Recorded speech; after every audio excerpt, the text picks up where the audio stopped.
dans Orange Business Service, on peut dire que votre axe de valeur ajoutée, de valorisation, de premiumisation, finalement, c'est ce côté sécurité. Alors c'est la sécurité, c'est aussi le cloud. Et puis c'est la transformation numérique des entreprises au niveau des outils de travail. On a une division assez importante. Si vous voulez, aujourd'hui, et on le vit tous dans notre vie quotidienne, que ce soit notre vie personnelle ou professionnelle, le PC fixe connecté à un grand serveur sur lequel on faisait un centre d'opération est en train de mourir. L'interface du salarié avec son entreprise, elle se fait à travers le mobile, à travers la tablette, à travers des apps, à travers tout un tas d'outils. Et donc, la part de connectivité par rapport à ce qui était la relation, je dirais, classique qu'on a quand on se connectait, on est comptable et puis on va faire des opérations de saisie de factures. Cette logique de poste de travail est en train d'évoluer considérablement. Et il faut fournir à beaucoup de salariés une forme d'ubiquité de la connectivité, une forme de,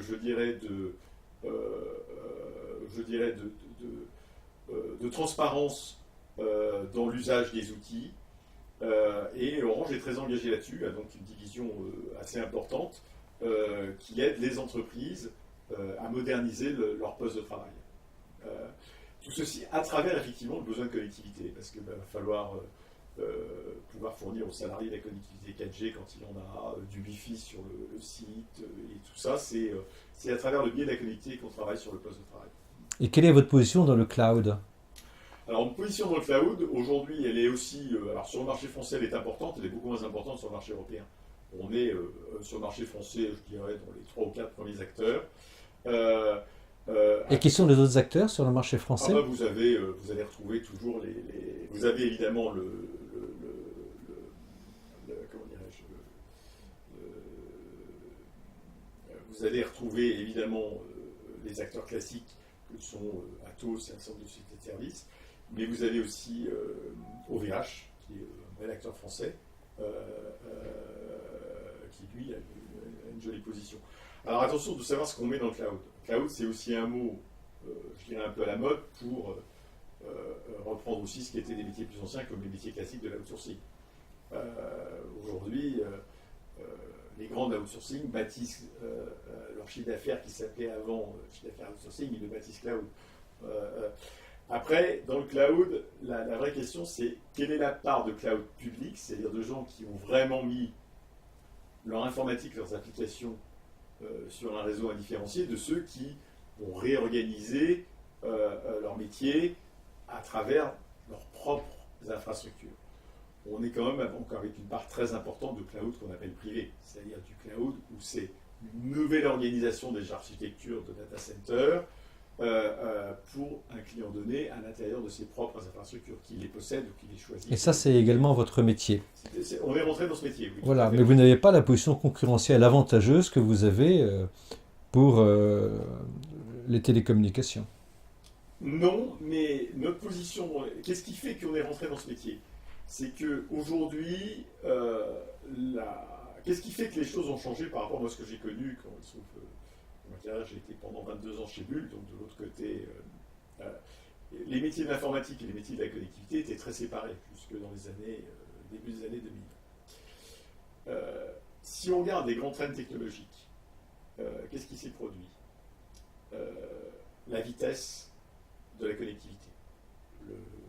La fibre optique a changé complètement la donne, c'est-à-dire qu'aujourd'hui, travailler entre deux centres de calcul distants est devenu extrêmement facile, alors qu'il y a 20 ans, le temps de transmission entre deux centres de calcul restait quelque chose d'important. Deuxième élément, c'est toute la numérisation, la softwareisation des outils. C'est-à-dire que on a la virtualisation, ça consiste à dire qu'on peut loger une information n'importe où en termes d'infrastructure, qu'il n'y a plus une infrastructure dédiée à un processus ou à une information. Et à partir du moment où on est dans cette ubiquité généralisée, ou interchangeabilité généralisée, le rôle de la connectivité devient presque aussi important, la qualité de la connectivité, le rôle de la connectivité devient presque aussi important que la puissance de calcul. Et la puissance de calcul en tant que telle, sur la partie matérielle, c'est complètement commoditisé. Aujourd'hui, vous pouvez acheter vos composants, vous achetez des racks, vous les montez. C'est-à-dire la capacité de faire des grands ordinateurs que moi j'ai connus quand j'ai vu tout ça, ça n'est plus un savoir-faire qui a un intérêt particulier. Et donc, les acteurs de la connectivité, les acteurs du logiciel, les acteurs des services, tout le monde peut rentrer sur un métier où ceux qui tenaient autrefois l'infrastructure matérielle étaient ceux qui étaient les plus puissants. C'est-à-dire que ça a rebattu la donne. Tout à l'heure, on parlait enfin, il y a quelques instants, on parlait du métier de la banque de détail. C'est le numérique qui permet à un acteur comme Orange de rentrer dans le métier de la banque de détail. Parce que le savoir-faire évolue. La valeur ajoutée de ce qu'on avait avant change. C'est-à-dire que moi je crois que le numérique est en train, et pas uniquement d'ailleurs uniquement pour les opérateurs de télécom, mais dans énormément de secteurs, de rebattre les cartes des champs de bataille. Les champs de bataille ne sont plus limités à ceux qui étaient compétents à l'origine ou spécialisés sur ces métiers. Je crois que le numérique est en train d'ouvrir un champ, je dirais, de compétition, de concurrence entre acteurs qui n'étaient pas concurrents, qui ne pouvaient pas être concurrents les uns des autres il y a 1 ou 2 décennies. Et le monde je dirais, du besoin de calcul des entreprises, que j'appelle au sens large de communication et de besoin de calcul des entreprises, avec ce mélange entre la connectivité, l'infrastructure, la virtualisation des applications, tout a fait que aujourd'hui beaucoup d'acteurs peuvent rentrer sur ces marchés. Et après, pour réussir, c'est une question certes de compétences, la compétence des hommes, ça va être une question de moyens, et ça va être une question aussi de confiance des clients. C'est-à-dire quel est l'acteur. Je pense que si je prends la cybersécurité, vous êtes aujourd'hui une grande entreprise française, vous dites je confie mes communications à Orange, c'est pas illogique que je lui confie ma cybersécurité. À partir du moment où je vais confier le fait d'utiliser ces tuyaux, s'il sécurise les tuyaux, c'est peut-être pas mal. Mais lorsque vous avez dit, et je voudrais revenir dessus, vous avez dit finalement les puissances de calcul, de stockage, c'est commodisé. Oui. Donc c'est à la portée, tout le monde peut le Alors, c'est faire. pas tout à fait juste ce que j'ai dit. Je me suis peut-être pas bien exprimé si j'ai dit ça comme ça. Parce qu'il y a aussi derrière la taille du bilan. Et je vais prendre un exemple. L'acteur majeur du cloud, c'est celui qui a la plus grande capacité d'infrastructure aujourd'hui dans ce métier, c'est Amazon. Donc attention, il y a quand même toujours, et c'est ce qui fait d'ailleurs de mon point de vue qu'un certain nombre de petits acteurs, même très performants, auront quand même du mal à tenir la route si les grands clients choisissent d'externaliser quasiment toute la valeur d'infrastructure en termes de bilan. C'est-à-dire que tant que vous êtes dans un rôle de conseil, d'architecte, de celui qui va mettre les couches logicielles, et qu'une entreprise comme LVMH, Carrefour, continue à vouloir posséder ces infrastructures, vous pouvez jouer ce rôle. Et le jour où elle va dire, moi les quelques milliards que j'ai, la valeur de mes data centers, j'ai plus envie de les avoir, là je ne suis pas sûr que le petit ou moyen acteur français ou européen dans le domaine du cloud pourra suivre. Oui, et ça c'est demain. Hein, on sent que c'est tout de même le mouvement. Est-ce que c'est le sentiment que vous avez chez Orange? Oui, mais c'est pour ça que on joue aussi là-dessus par rapport à d'autres acteurs. Alors, on n'est pas Amazon, mais c'est là où notre taille de bilan peut nous permettre de répondre aux besoins. C'est-à-dire que absorber un data center de quelques centaines de millions d'euros, c'est à la portée d'Orange. Je n'ai pas dit si c'était quelques milliards d'euros, ça serait moins à notre portée, mais si on regarde les grands Bien acteurs sûr. français, nos clients français, on n'est pas non plus sur des clients qui ont des besoins d'externaliser des dizaines de milliards de bilans. Hein. Bien sûr, mais ce que vous avez dit bon, qu'il y avait cette commoditisation dont on vient de reparler, mais vous avez dit, bon, finalement, ça redonne de la valeur au tuyau, hein, donc à la fibre, qui passe, qui peut relier, par exemple, deux data centers. Oui. Alors, ça permet d'aborder votre stratégie dans la fibre, parce que c'est quand même au cœur de votre stratégie de transformation d'Orange, la fibre optique. Comment est-ce que vous la déployez dans quel objectif? Et est-ce que c'est un déploiement uniquement français? Est-ce que vous allez faire la même chose, par exemple, en Afrique ou dans le reste de l'Europe? Alors, on a d'ailleurs fait la même chose, puisqu'on est aujourd'hui notre réseau de fibre est plus gros aujourd'hui en Espagne qu'il ne l'est en France. On est allé plus vite en Espagne. Donc on a et on l'explique d'ailleurs aux parties prenantes dans les écosystèmes, que ce soit les régulateurs, les gouvernements, d'autres, Orange a un goût, a gardé un goût, et souhaite garder un goût pour investir dans l'infrastructure télécom. D'accord, hein. Les investissements dans d'autres trucs sont regardés avec beaucoup plus de précaution, plus circonspect. Mais infrastructure télécom, si les règles du jeu sont claires, les taux de retour nous paraissent raisonnables, mais pour que les taux de retour soient raisonnables, il faut que les règles du jeu soient claires pour nous. C'est-à-dire qu'il faut qu'on sente. Parce que l'investissement dans la fibre, c'est un investissement de long terme, c'est un investissement à 20 ans, c'est un investissement à 30 ans, à la différence des réseaux mobiles où l'investissement est à beaucoup plus court terme. L'investissement dans une génération comme la 4G, c'est un investissement à maximum 10 ans, c'est un investissement à 30 ans. Avec la fibre, les opérateurs télécoms, les grands opérateurs ont retrouvé des horizons d'investissement lointains. Ça a d'ailleurs été relativement mal perçu par les investisseurs au moment où on a commencé.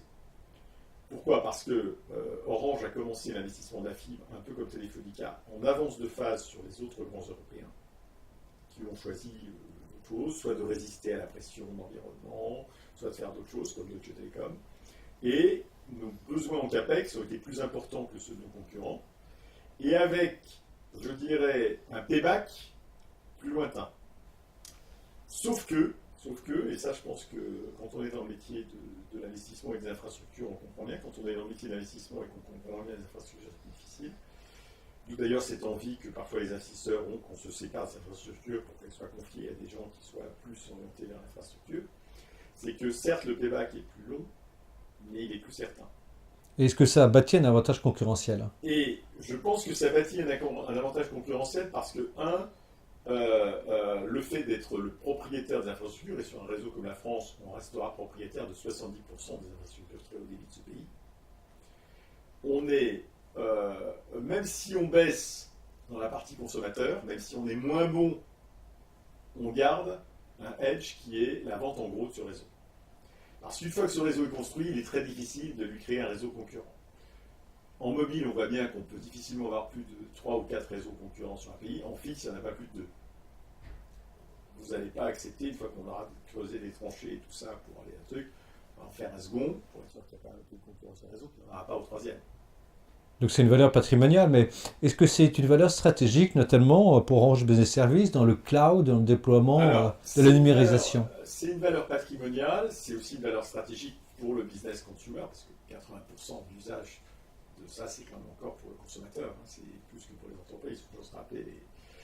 On verra si avec la 5G, le véhicule connecté, tout ça, les rapports de force changent, mais pour l'instant, si on regarde l'usage de la data, c'est nous, individus, qui consommons plus de data que les transactions faites entre les entreprises. Hein. On consomme 80% de la data, nous, individus, avec toutes nos connexions, et on va regarder le monde, et on fait du Facebook, et on fait, tout ça, ça consomme plus que toute la partie... D'accord, donc c'est un argument... Alors, néanmoins, pour nous, l'investissement dans la fibre, il est important pour deux raisons. Parce que il nous permet de maintenir un savoir-faire de compétences dans les réseaux. Et surtout, de compétences entre la partie mobile, la partie... Parce qu'en gros, un réseau mobile, la 5G par exemple. La 5G, c'est pas que le problème de la technologie 5G.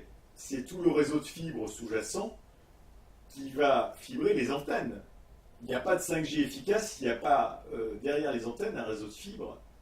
De fibre optique. De fibre optique qui connecte ces antennes. Elles vont pas, l'information ne va pas passer, en 5G, ça ne marche pas. Et ça, c'est ce que vous dites là, c'est durable. Je veux dire, est-ce qu'il pourrait y avoir le surgissement d'une technologie qui enverrait des informations tellement condensées par paquet qu'on pourrait tout faire par satellite? Est-ce que c'est un investissement qui... Alors, vous avez parlé de la fibre en Afrique. C'est durable dans les zones très denses développées, la fibre. Je pense que la fibre, au bout d'un moment, ne sera plus obligatoirement rentable dans les zones très peu denses. Hein, c'est d'ailleurs tout un problème d'arbitrage, si je prends le plan fibre en France, de savoir s'il faut fibrer les villages ou pas. Les pouvoirs publics et les régulateurs ont choisi qu'on fibre les villages. Une fois que ce sera fait, ce sera fait. Mais on voit bien qu'il faut le faire avec un peu d'argent public. Hein. Le satellite aujourd'hui, et surtout les solutions satellites telles qu'elles sont développées aujourd'hui, n'offrent pas la même capacité à moyen terme. Aujourd'hui, mais ce que je veux dire par là, c'est que bon, En ce sens que si vous prenez par exemple un réseau de fibre optique aujourd'hui, on va pouvoir le monter à 1 gigabit uniquement par des solutions logicielles. 1 gigabit par seconde par des solutions logicielles, une fois que la fibre optique est là. donc c'est un vrai avantage Et concurrentiel. surtout, derrière, il y a un deuxième élément, moi je pense, qui est très important, là encore une fois, dans les zones urbaines. Enfin, c'est là où se concentre l'essentiel de la population européenne aujourd'hui, et de l'usage en particulier des entreprises. Dans les zones urbaines, et là je ne suis pas technicien, mais ce que je comprends, et on le voit d'ailleurs, il suffit d'être derrière une maison de campagne et d'avoir la TNT, on vient dès que vous êtes dans une transmission radio, les conditions atmosphériques changent complètement la qualité de la transmission. La fibre optique, il peut y avoir un orage, Oui. il peut neiger, il peut machin, ça marche. Et là, on a parlé de sécurisation. Et puis la deuxième chose, excuse-moi de rajouter ce petit complément, c'est que n'oublions pas non plus la peur des ondes. Il y a toujours ça qui est sous-jacent. Mais bien sûr. Donc plus vous allez vouloir dire je fais de la communication satellite, tout ça, plus vous allez renforcer le poids de la transmission radio. Donc nous, notre sentiment est qu'il faut faire l'essentiel du cœur de réseau en fibre, tout ce qu'on peut passer en fibre, puis après, la partie terminale en radio, de façon à se préparer toujours à cette bataille sur le taux d'émission, l'environnement radio pour la génération future. Oui, c'est très important. Et, mais est-ce que ça sécurise également le fait d'avoir un réseau en fibre optique? Est-ce que ça permet de faire face à des agressions numériques? Est-ce que pour les entreprises, c'est un élément important? Je ne sais pas complètement répondre à ça. Ce que je peux dire, c'est que aujourd'hui, celui qui va maîtriser ce qui se passe dans les tuyaux et ce qui se passe dans les centres de calcul, il a quand même une vue d'ensemble sur les problèmes de sécurité que n'a pas celui qui travaille uniquement sur les centres de calcul. Maintenant, ce n'est pas pour autant qu'on va être toujours super efficace et qu'il n'y aura pas de concurrence. Et puis deuxièmement, on virtualise nos réseaux, qui fait qu'un certain nombre d'acteurs pourront aussi avoir accès à ce qui se passe sur nos réseaux. On va donner des outils, la concurrence va se réorganiser, en ce sens que moi je pense que aujourd'hui, nos infrastructures étant tellement essentielles que les régulateurs vont, et le font déjà, mais ils vont continuer à nous obliger à ce que nos réseaux puissent être ouverts à d'autres. Et je pense que la transformation des métiers fait que Monsieur Rouvier, il sera peut-être client d'Orange pour plein de choses. Et puis peut-être monsieur dont je ne connais pas le nom, qui est là, lui, il sera peut-être chez un opérateur tiers, mais il utilisera l'infrastructure d'Orange, mais c'est cet opérateur tiers qui lui offrira tous les services. Peut-être que demain, aujourd'hui, Crédit Mutuel vend des abonnements mobiles. Il commence à vendre des abonnements fixes. Peut-être que demain, monsieur Rouvier sera client du Crédit Mutuel, Centrast Europe, pour l'ensemble de sa connectivité et de ses services bancaires. Il n'en demeure pas moins que l'infrastructure sous-jacente qui fournira la partie connectivité, elle sera vendue en gros par Orange ou Crédit Mutuel. Je crois qu'on va aller vers des métiers où, vers des évolutions de nos portefeuilles d'activité où, pour un certain nombre de grands clients, entreprises ou particuliers, on fournira l'essentiel d'un portefeuille de services, et pour d'autres, on n'apparaîtra pas sous notre nom, mais on aura fourni une partie du service de base. Et alors, pour ce qui est des services que vous voulez fournir, est-ce que vous pourriez nous expliquer le sens de l'acquisition de Business et Décision ou de Base Farm et comment ça s'inscrit dans votre stratégie de service à valeur ajoutée? Base Farm, c'est clairement pour étendre à l'Europe notre stratégie cloud qui pour aujourd'hui est essentiellement française, c'est-à-dire nous avons plutôt une bonne activité cloud en France. On a considéré qu'on n'irait pas assez vite dans le déploiement européen. Et Base Farm nous va assez bien parce que, en fait, Base Farm, qui est une société norvégienne, est essentiellement implantée dans le nord de l'Europe, je dirais dans l'Europe anglo-saxonne et nordique, si on met l'Allemagne entre les anglo-saxons et les nordiques, et qui est là aussi où nous avons notre plus gros portefeuille de clients non français chez Orange Business Services, donc on est très complémentaires. Business et Décision, c'est pour renforcer dans le domaine je dirais, de tout ce qui tourne autour des objets connectés, dont on n'a pas encore parlé, et de l'intelligence artificielle. Alors pourquoi je mets les deux ensemble? C'est que l'objet connecté et les réseaux qui permettent aux objets connectés de fonctionner, c'est le moyen de capter les données, puis après, l'intelligence artificielle, c'est le moyen d'utiliser les données et de travailler sur les données, ou le big data, comme on l'appelait autrefois. Et Business et Décision, ça renforce les équipes de consultants pour des projets clients dans ces domaines. C'est-à-dire que nous partons de notre savoir-faire qui est le fait de connecter des objets ou des personnes entre elles, et qu'à partir de ça, on monte sur les couches, on recueille des données, et on va aider nos clients. On veut se développer dans l'aide à nos clients pour analyser leurs propres données, les étudier, les faire travailler, ou les donner leurs clients. Donc c'est ça le sens de l'acquisition de business et décision. Mais oui, votre avantage concurrentiel majeur, à votre avis, c'est dans vos infrastructures, dans le cloud, dans les services que vous développez? L'avantage concurrentiel, alors encore une fois dans le monde des entreprises, puisqu'on a parlé des particuliers tout à l'heure, dans le monde des entreprises, l'avantage concurrentiel, il est aujourd'hui dans le fait que nous sommes un acteur incontournable de leur collectivité. C'est-à-dire c'est le fait d'être là, d'avoir un pied dans la porte. On est là. Après, c'est pas toujours parce qu'on est là qu'on a envie que vous soyez là pour toujours. J'ai vécu, et on a tous vécu dans nos métiers, les uns et les autres. Il y a des gens qui sont vos clients, mais qui, s'ils pouvaient se débarrasser de vous, seraient parfois ravis de se débarrasser de vous. Ils sont clients obligés, mais moi je pense que c'est quand même plutôt un avantage d'avoir une base de clients que de ne pas l'avoir. C'est-à-dire, c'est toujours, on se dit toujours, ah bah oui, c'est pas drôle. Et là-dessus, je crois qu'on est en train de... il y a un certain nombre de grands clients, y compris de très grands clients français ou internationaux, pour lesquels on fait des choses. On s'y attend pas. Je prendrai un exemple. On est en train de transformer complètement les systèmes de collectivité et de postes de travail de Siemens. On vient de gagner ce contrat de Siemens. Bon.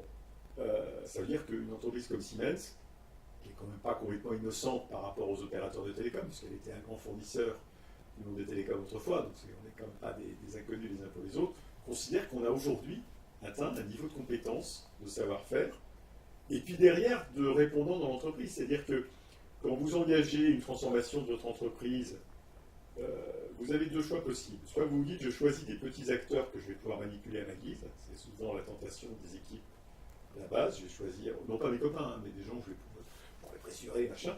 Et puis quand vous êtes une direction générale, vous dites, oui, mais est-ce que je ne choisis pas quelqu'un qui me ressemble un peu plus, avec qui je vais quand même pouvoir me comprendre, éventuellement, je suis Saint-Gobain ou je suis la BNP, j'ai une capacité d'intervention non seulement au niveau d'Orange Business Service, mais au niveau de la direction générale d'Orange.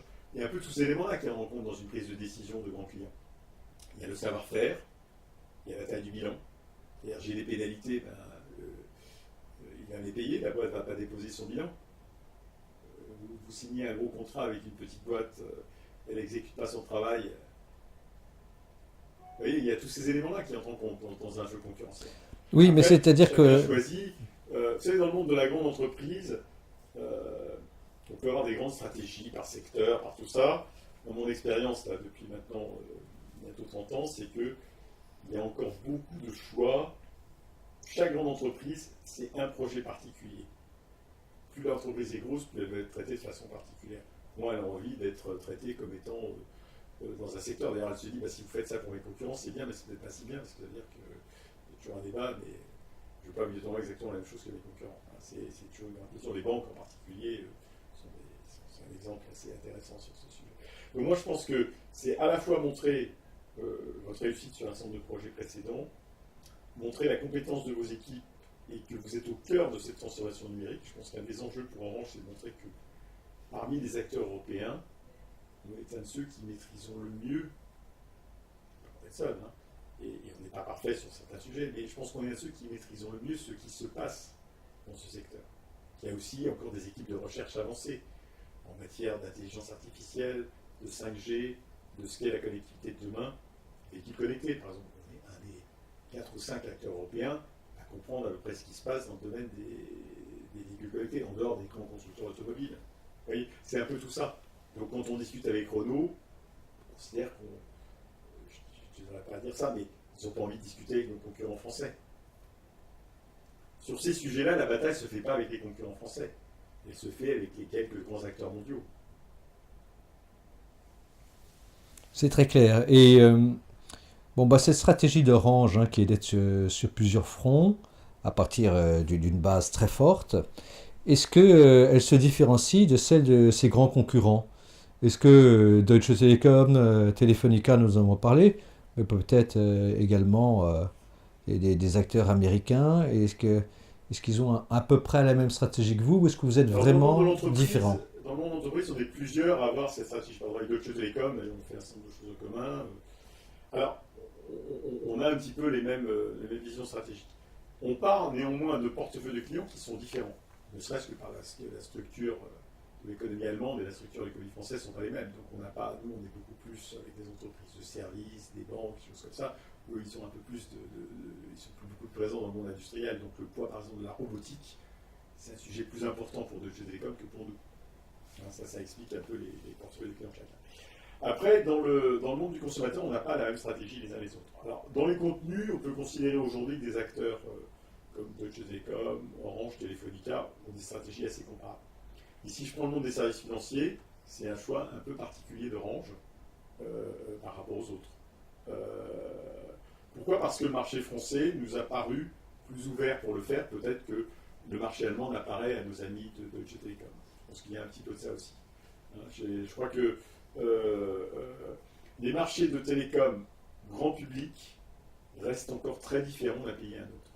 Je ne suis pas sûr que la banque, on a décidé de la lancer en Espagne, mais je ne suis pas sûr qu'on la lancera avec la même vitesse dans les autres pays européens. Et est-ce que les autres grands opérateurs télécoms développent également des infrastructures de fibre optique comme vous? Oui, alors Telefonica bien sûr. Telefonica est le numéro un de la fibre optique si on prend l'Amérique latine. Deutsche Telekom a pris du retard, mais pour des raisons réglementaires. Qu'est-ce qui fait qu'on est allé plus vite vers la fibre? C'est à la fois un choix stratégique de notre part, mais c'est aussi une contrainte. C'est que les contraintes réglementaires françaises sur les infrastructures de télécom nous ont conduit à aller directement vers la fibre, parce que si on était allé vers ce qu'on appelle la montée en débit, le VDSL, l'amélioration des réseaux existants, on était obligé d'ouvrir tout ça à nos concurrents immédiatement. Et en gros, chaque fois qu'on modernisait notre réseau, on le faisait aussi pour Iliad et pour SFR et pour Bouygues, et à nos frais. Nos amis allemands n'ont pas eu ces contraintes. C'est-à-dire, eux, ils ont eu le droit de moderniser leur réseau, mais leurs concurrents, utilisant leur réseau, ont dû réinvestir à leurs propres frais. Donc nos amis allemands, pendant un temps, et d'ailleurs les marchés le disaient, les investisseurs le disaient, mais pourquoi est-ce que vous ne faites pas comme Deutsche Telekom? Ils ont trouvé...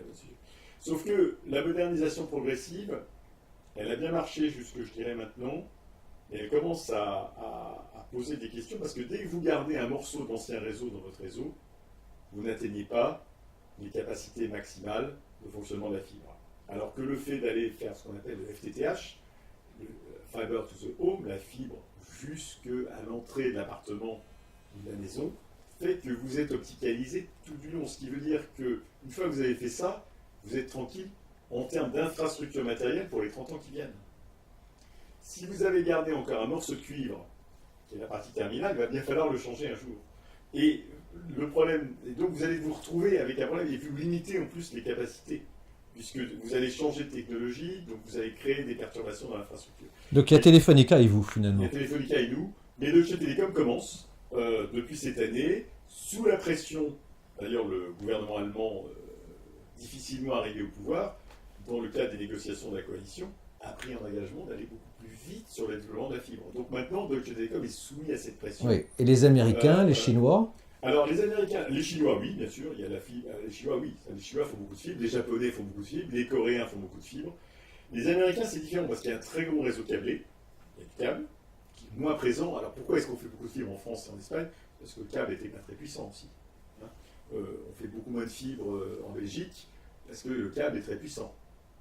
Alors, et le câble, lui aussi, va devoir se moderniser.